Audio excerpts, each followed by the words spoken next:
기도하겠습니다.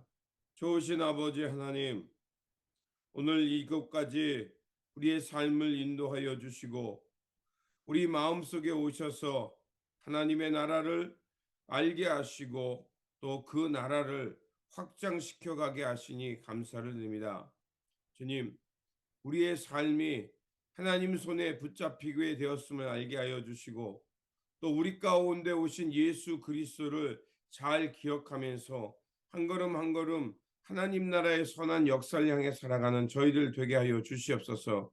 그래서 우리 안에 하나님의 나라의 영광과 하나님의 뜻이 드러나게 하시고 그것을 통해서 우리의 삶은 하나님의 거룩한 백성답게 우리 이웃들에게 선을 행하며 선한 이웃되어 살아가는 저희들의 모습 되게 하여 주시옵소서.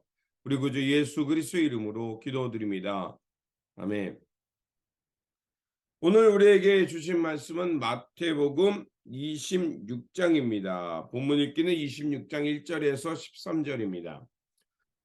예수께서 이 말씀을 다 마치시고 제자들에게 이르시되 너희가 아는 바와 같이 이틀이 지나면 유월절이라 인자가 십자가에 못 박히기 위하여 팔리리라 하시더라.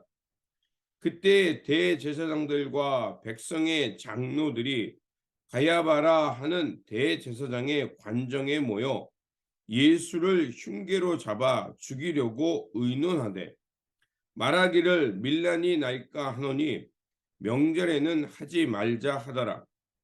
예수께서 베다니 나병 환자 시몬의 집에 계실 때에 한 여자가 매우 귀한 향유 한 옥합을 가지고 나와서 식사하시는 예수의 머리에 부으니 제자들이 보고 분개하여 이르되 무슨 의도로 이것을 허비하느냐? 이것을 비싼 값에 팔아 가난한 자들에게 줄 수 있었겠도다 하거늘 예수께서 아시고 그들에게 이르시되 너희가 어찌하여 이 여자를 괴롭게 하느냐? 그가 내게 좋은 일을 하였느니라. 가난한 자들은 항상 너희와 함께 있거니와 나는 항상 함께 있지 아니하리라. 이 여자가 내 몸에 이 향유를 부은 것은 내 장례를 위하여 함이라. 내가 진실로 너희에게 이르노니 온 천하에 어디서든지 이 복음이 전파되는 곳에는 이 여자가 행한 일도 말하여 그를 기억하리라 하시니라. 아멘. 오늘 본문 말씀은 예수님께서 죽음을 앞둔 그 상황에서 한 여인이 예수님께 다가와 비싼 향유를 부은 여인에 관한 말씀입니다. 예수님께서는 나병 환자인 시몬의 집에 계실 때 한 여자가 매우 귀한 향유가 들은 한 옥합을 깨뜨려 예수님의 머리에 붓게 됩니다. 제자들은 이 뜻밖의 사태 때문에 매우 당황스러웠을 것입니다. 그래서 그들은 이 여인에게 그 여인의 무례한 그 행위에 화를 내면서 그 귀한 것을 왜 허비하냐고 따져 묻습니다. 그 향유를 팔아 가난한 사람을 돕는 것이 정당하기 때문에 그랬을 것입니다. 그들의 이야기는 매우 도덕적이고 합리적입니다. 그래서 아마 어쩌면 이 비싼 옥합을 깨뜨리고 그렇게 낭비하는 것보다 그것을 팔아 가난한 사람들을 돕는 것이 그 예수님 앞에서는 이런 말은 칭찬받을 거라 생각했을 것입니다. 그런데 예수님의 대답은 매우 당혹스럽습니다. 10절과 11절에 보면 예수께서 아시고 그들에게 이르시되 너희가 어찌하여 이 여자를 괴롭게 하느냐? 그가 내게 좋은 일을 하였느냐? 가난한 자들은 항상 너희와 함께 있거니와 나는 항상 함께 있지 아니하라. 자, 예수님의 대답은 매우 의외의 대답이었습니다.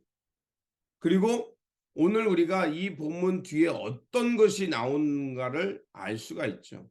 어제 말씀 속에서는 하나님께서 우리 천국은 어떤 사람들이 차지하게 되는가, 또 천국은 무엇을 준비한 이들이 차지하게 되는가, 이런 비유의 말씀이 어제 말씀이고요. 그리고 오늘은 예수님을 향해서 비싼 옥합을 깨뜨린 이 여인의 다음에 바로 예수님께서 이제 성찬을 베푸시고 최후의 만찬을 베푸시고 그리고 이제 유다의 배반에 의해서 예수님이 이제 그 대제사장들과 장로들에 의해서 그 체포되는 말씀입니다. 자, 이런 상황 속에서 이 여인의 말씀이 있다는 얘기는 바로 지금 우리가 예수님을 향해 무엇을 해야 하는지, 사람들은 나름대로 자기의 합리적인 이유가 있고 또 어떤 편은 예수님에 대해서 오히려 죽이려고 모의를 하는데 이 여인은 오히려 예수님을 향해 값비싼 향유를 붓는 모습이 담겨져 있습니다. 그렇다면 사람들은 무수한 말을 하면서 예수님을 생각하는 척하지만 그리고 세상의 권력가들은 오히려 자신의 거짓이 드러날까 봐 예수를 죽이려고 음모하는 이 사이에 속에서 예수님을 향해 이 향유를 부었던 이 말은 바로 지금 우리가 예수님을 어떤 관점에서 바라보고 있는가 우리를 돌아보게 합니다. 제자들은 나름대로 종교적인 이유와 그 값을 매길 수 없는 귀한 것을 팔아서 가난한 사람을 도와야 된다라고 그들의 정당성을 얘기하고 예루살렘의 종교인들은 자신들이 오히려 이 나라와 민족을 사랑한다고 생각하면서 예수님을 죽이는 것이 정당하라고 생각하는 이 사이 속에서 이 여인만이 예수님의 가치와 예수님이 가시는 그 길을 알아보고 또 예수님께서 그 일이 무엇을 의미하는지를 이 여인만이 알고 있었다라고 마태는 우리에게 말하고 있습니다. 예수님의 표현에 의한다면 이 여인은 내게 옳은 일을 했다. 어떻게 보면 이 여인의 행동은 무례한 일이고 또 남녀가 구별되어 있고 식사하는 그 자리에서 예수님의 머리에 옥합을 이 향유를 붓는 행위는 무례한 행위가 맞습니다.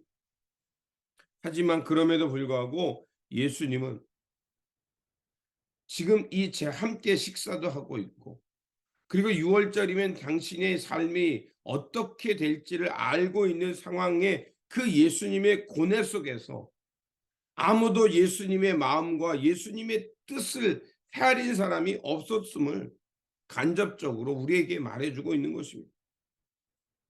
또한 이 여인은 예수님을 향해 그 값비싼 옥합을 깨뜨리며 부었던 그 행위는 그 듣고 또 그리고 예수님께서 이 여인이 복음이 전해지는 곳마다 이 여인의 행위가 얘기가 거론될 것이고 칭찬받게 될 것이라는 이 말씀 속에서 나타난 것은 이 여인만이 그 예수님을 통해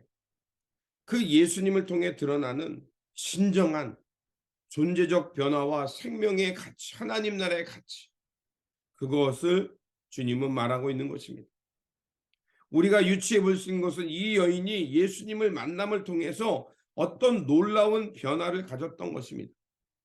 어디에도 희망을 가질 수 없었고 그 존재가 무너져서 사람들로부터 손가락질 받을 수밖에 없던 그 삶이 예수님을 만남을 통해서 그 여인은 완전 새로운 존재로 변하게 되었고 진정한 생명이 무엇인지 하나님 나라의 거룩한 백성이 되는 길이 무엇인지를 발견했을 것입니다.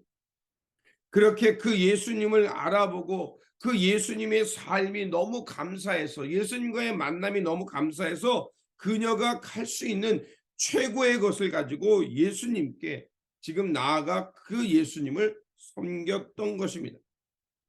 하지만 종교인들과 제자들은 각자가 가진 자신의 생각 속에서 그것에 갇혀서 예수님께서 마침내 예수님을 통해 드러나고자 했던 하나님의 뜻과 예수님을 통해서 드러나는 하나님 나라의 생명의 탄생의 사건에 대해서는 관심을 갖지 못하고 자기의 논리를 가지고 이 비싼 것을 낭비했다 하면서 왜 가난한 사람에게 팔지 않냐?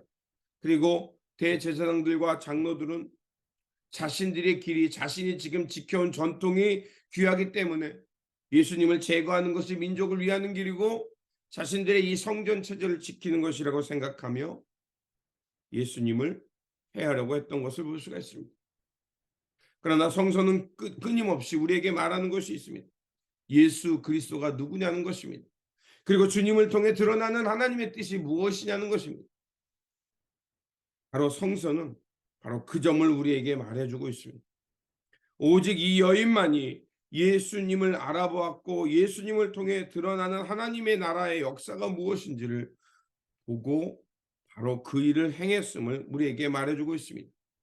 우리도 나름의 논리로 좋은 일을 한다고 생각하며 오히려 주님의 뜻을 역행할 때가 있습니다.